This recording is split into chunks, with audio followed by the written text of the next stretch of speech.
Part 3. Are you with me? Hey, his voice cut through the fog. Not loud, just firm enough. Are you with me? I blinked. The room snapped back into place. The couch, the low hum of the fan, the light slanting across his face. I hadn't realized I had drifted until I saw the worry already sitting in his eyes. I'm here, I said quickly, but he didn't relax. You do that, he said gently. You disappear. I opened my mouth to explain, to say I was just thinking, just tired, just overwhelmed.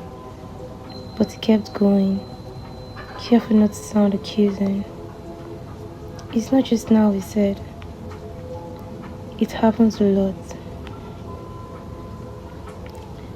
My chest tightened. He leaned back, rubbing his palms together like he was choosing his words. Remember the movies, he asked. The last 2 times I had to call your name. You were staring straight ahead, but you weren't watching. I nodded slowly. And when we talk, he continued, soft now. Sometimes I feel like I lose you mid-sentence. I'll ask you something and you say, but you don't follow up. You don't ask anything back. I swallowed. I am listening, I said. Sometimes my mind. And then it happened again. His words blurred around me and suddenly I was somewhere else. Smaller. Folded inside a memory that had never left me. I broke a plate. It slipped from my hands and shattered against the floor. Porcelain cracking loud and sharp. I froze, staring at the pieces, my heart hammering. My mother rushed in. What is this? I tried to explain. It slipped and I didn't. There you go again. Always making a mess. Always doing something wrong. Can't you ever be careful? I replied, I didn't mean to. Don't talk, she replied.